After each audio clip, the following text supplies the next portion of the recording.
नमस्कार दोस्तों, बदलते शहर की धड़कन हेलो हल्द्वानी 91.2 एफएम से मैं डॉक्टर राकेश रयाल। और आज हमारे साथ एक विशेष दिवस के उपलक्ष्य में वार्ता के लिए मौजूद हैं जाने माने साहित्यकार और वरिष्ठ पत्रकार श्री जगमोहन रौतेला जी। और आज हम बात करेंगे उत्तराखंड सांस्कृतिक दिवस के उपलक्ष्य में। और उत्तराखंड सांस्कृतिक दिवस जो मनाया जाता है उत्तराखंड में, स्वर्गीय इंद्रमणि बडोनी जी, जो कि उत्तराखंड के गांधी के नाम से भी जाने जाते हैं, उनका जो जन्म दिवस है वो उत्तराखंड सरकार ने उसे उत्तराखंड सांस्कृतिक दिवस के उपलक्ष्य में मनाने का निर्णय लिया था। तो उसी उपलक्ष्य में आज पूरे राज्य में उत्तराखंड सांस्कृतिक दिवस के रूप में मनाया जा रहा है। और इस दिवस के अवसर पर हम विशेष बात करेंगे, बडोनी जी का चरित्र चित्रण करेंगे और उनका यहाँ की संस्कृति और यहाँ की राजनीति में और विशेष जो जमीन से जुड़े हुए जो आंदोलन थे उनमें उनकी क्या भूमिका रही, इन तमाम बिंदुओं पर हम वार्ता करेंगे अपने वरिष्ठ पत्रकार श्री जगमोहन रौतेला जी से। तो रौतेला जी, आपका इस कार्यक्रम में बहुत बहुत स्वागत है। नमस्कार रयाल जी, आपका भी धन्यवाद। आपने आज बडोनी जी के जन्मदिवस के उपलक्ष्य में मुझे बुलाया, उनके जीवन और कर्मों के बारे में बातचीत करने के लिए। जी, तो रौतेला जी, मैं सबसे पहले, क्योंकि हमारे जो नई पीढ़ी के युवा हैं उत्तराखंड के खासकर, और मुझे लगता है कि अधिकतर लोगों को या अधिकतर युवाओं को ये पता नहीं है कि 24 दिसंबर जो है उत्तराखंड सांस्कृतिक दिवस के रूप में मनाया जाता है और क्यों मनाया जाता है। तो इस बारे में आप जो है अपने विचार रखें। थोड़ा सा बारे में बात करने से पहले मैं बता दूं कि आदरणीय बडोनी जी का जन्म 24 दिसंबर 1925 को टिहरी जिले के अखोड़ी गांव में हुआ था, जो घनसाली वाले इलाके में आता है। उनके पिताजी का नाम सुरेशानंद बडोनी और उनकी माँ का नाम कालू देवी था। उनके पिताजी बहुत सरल व्यक्तित्व वाले थे और पुरोहिताई का काम करते थे। कई लोगों को लग सकता है कि बडोनी जी तो राज्य आंदोलन के नेता थे या एक राजनीतिक व्यक्ति थे, तो उनके नाम से उनके जन्मदिन पर सांस्कृतिक दिवस उत्तराखंड में मनाने का क्या औचित्य है। जी जी जी तो उस पर थोड़ा सा मैं प्रकाश डालूंगा। जी यह कि बडोनी जी बेसिकली जो थे एक रंगकर्मी ही थे। जी जी उनके जीवन की जो शुरुआत हुई वो उनके रंगकर्म से हुई। गांव की रामलीलाओं में और दूसरे जो और वक्त में जो सांस्कृतिक कार्यक्रम होते थे जी जी उसमें बडोनी जी अपनी पूरी टोली के साथ नाटक खेलते थे, गीत गाते थे और वे एक बहुत अच्छे जो है हारमोनियम और तबला वादक भी थे। जी जी। और जिस हारमोनियम को बजाते थे तो आज भी उनका वो हारमोनियम उनके पैतृक घर में अखोड़ी में सुरक्षित है। अच्छा, ये बहुत अच्छी जानकारी आपने दी रौतेला जी, क्योंकि जो नई पीढ़ी है और युवा है, क्योंकि राज्य के जो भी अधिकतर जो लोग हैं वो बडोनी जी को एक राजनेता और एक आंदोलनकारी के रूप में जानते हैं। तो सांस्कृतिक जो उनका ये एक क्षेत्र था उसके बारे में लोग अनभिज्ञ थे। तो आपने बहुत ही अच्छी जानकारी दी। और इस दिवस का विशेष मनाने का उद्देश्य क्या रहा होगा सरकार का, और कितना वो उस पर जो है आपको सकारात्मक रूप में जो है दिखाई देती है। नहीं, वही मैंने कहा कि वो जो उनका जो मूल व्यक्तित्व था जी वो एक रंगकर्मी और संस्कृति कर्मी का ही था। जी जी जी तो शायद सरकार ने इसी बात को लेके कुछ लोगों की डिमांड भी थी, खासकर टिहरी जिले के लोगों की, जी कि उनके जन्मदिन को, क्योंकि वो मूल रूप से संस्कृति कर्मी थे, जी जी तो उनके जन्मदिन को संस्कृति दिवस के रूप में मनाया जाए। जी तो मांग काफ़ी लंबे तक चली, लेकिन कुछ टाइम बाद प्रदेश सरकार ने लोगों की भावनाओं का सम्मान किया जी और उनके जन्मदिन को संस्कृति दिवस के रूप में मनाने की घोषणा की। जी उनका ज़्यादा नाटकों में उनकी बहुत रुचि थी। जी उन्होंने जो पूरे गढ़वाल या उत्तराखंड भी कह सकते हैं कि वीर माधव सिंह भंडारी जो रहे, जी जिन्होंने मलेथा में एक भूमिगत गूल का निर्माण जी किया, जी जी जी जी तो उनका जो नाटक था, उनके जीवन पर जो नाटक था, जी। उसका मंचन और निर्देशन जो है बडोनी जी ने किया। अच्छा। जी और उसका कई जगह पे माधव सिंह भंडारी नाटक का मंचन हुआ है उस दौर में। अब आप कल्पना करिए, आज तो हमारे पास बहुत सारे जी साधन जी हैं, जी जी बहुत सारी इलेक्ट्रॉनिक चीज़ें हैं, जी सब जी कुछ जी है।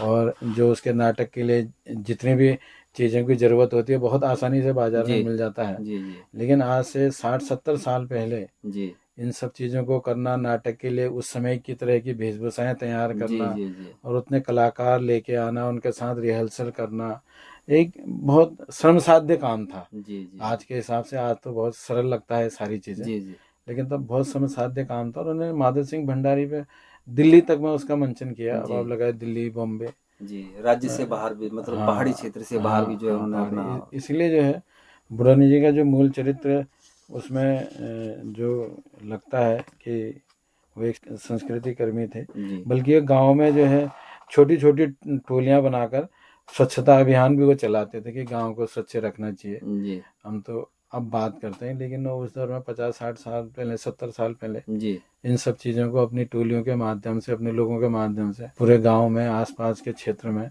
एक जन जागरूकता सफाई को लेकर भी जी चलाते रहे। और जहाँ तक कि उनके हारमोनियम की वो है कि वो हारमोनियम इतना बढ़िया बजाते कैसे थे, तो उनके एक गुरु थे जबर सिंह नेगी जी, जिन्होंने अच्छा, लाहौर से जो है संगीत की शिक्षा अरे प्राप्त वाह, की थी। जी बहुत बड़ी तो बात है जी। उनसे उन्होंने हारमोनियम बजाना और मतलब एक तरीके से संगीत की भी उन्होंने प्रारंभिक शिक्षा ली, जी जी जी, जो एक तरीके से राजनेताओं में बहुत कम दिखाई बहुत कम देती है। दिखाई देती है जी। ये आप दो चीजें यहाँ ऐसे निकल के आई हैं, बहुत ही अच्छी बातें निकल के आई हैं।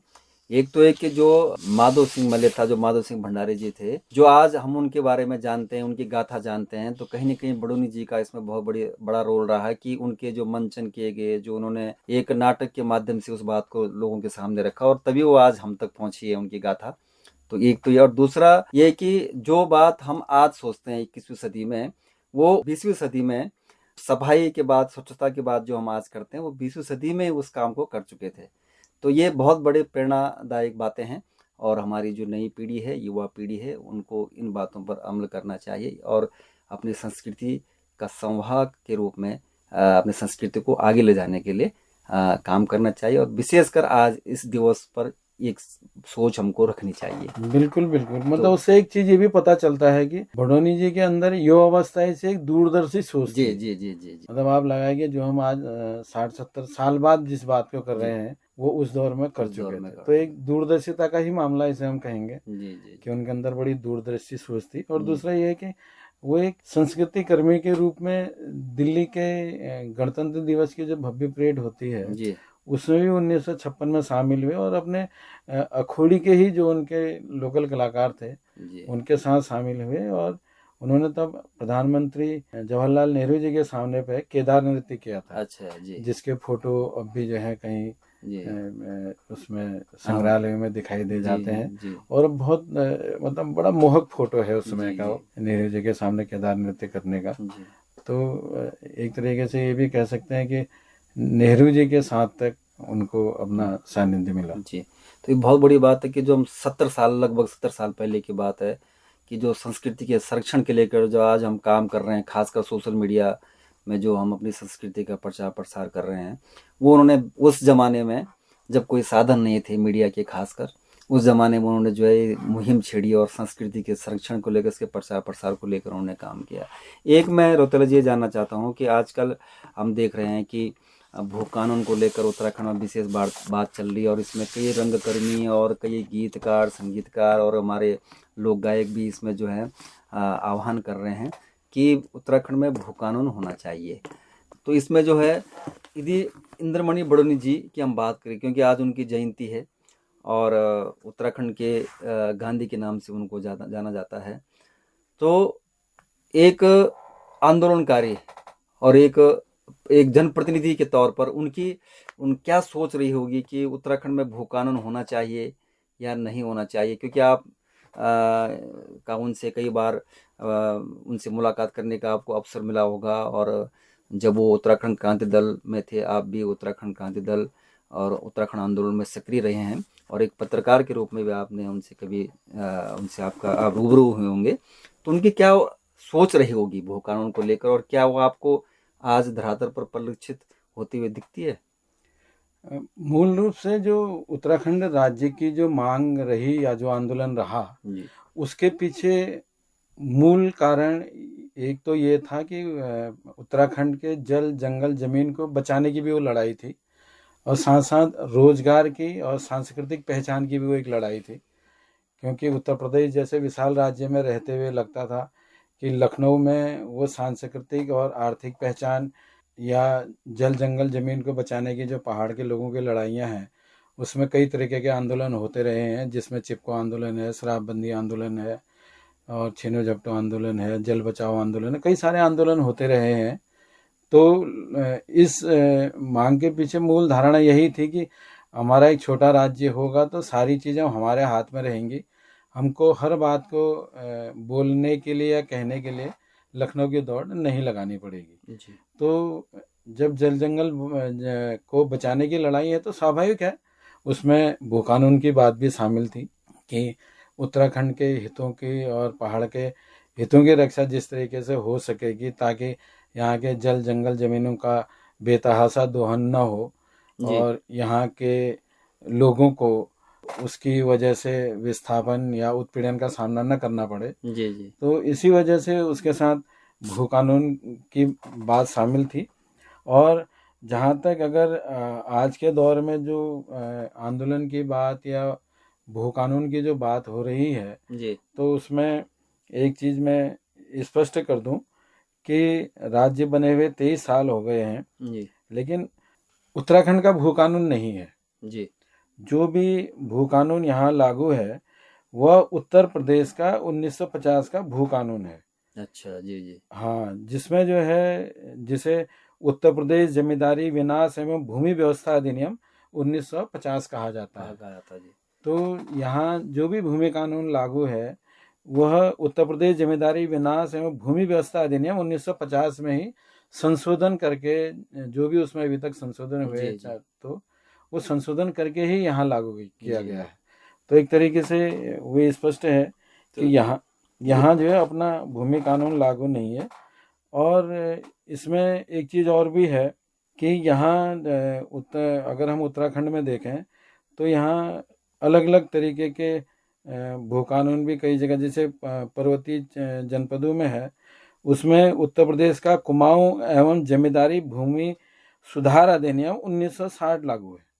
जी 1960 1960 और ये काफी पुराने हैं। हाँ काफी पुराने हैं। मतलब मैं कह रहा हूँ कि एक तो यहाँ एक तो ये है उत्तर प्रदेश जमींदारी विनाश एवं भूमि 50 व्यवस्था हाँ। अधिनियम 1950 और दूसरा है कुमाऊं एवं जमींदारी भूमि सुधार अधिनियम 1960। काफी पुराना जी जी तो एक जिसे कूजा भी कहते हैं। जी तो एक तरीके से अगर हम देखें तो ये अलग अलग एक तरीके से हम कह सकते हैं कि एक ही राज्य में उसमें अलग अलग भूमि कानून जी उसमें है। और दूसरा ये है कि एक इसमें जो तराई का जो हमारा हिस्सा है उधम सिंह नगर वाला, जी इसमें बाजपुर परगना जो है जो अब कभी नैनीताल जिले में होता था लेकिन अब उधम सिंह नगर का हिस्सा है।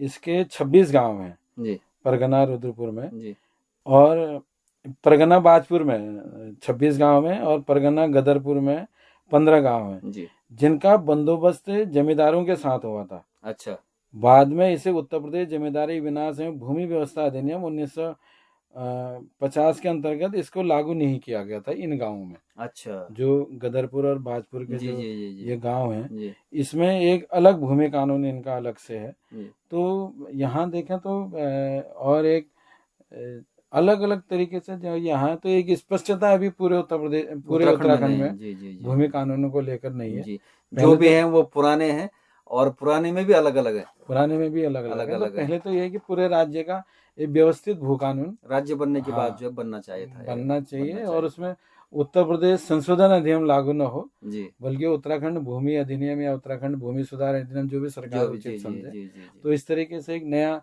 भूमि अधिनियम बने, भूमि जी कानून बने जी जो उत्तराखंड के हिसाब से बनाया जाए। यहाँ की जल जमीन और जंगल की जो बात है वो कहीं ना कहीं जो है धरातल पर परिलक्षित होते हुए दिखे। हाँ उसको संरक्षित करने की जी बात। संरक्षित करने की बात।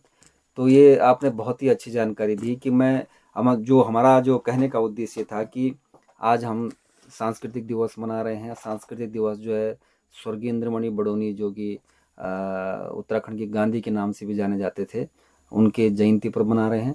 और क्योंकि वो एक जनप्रतिनिधि थे, समाज सेवी थे और आंदोलनकारी थे, और खासकर उत्तराखंड राज्य की जो मांग रही है उसमें उनकी काफ़ी बड़ी भूमिका रही है।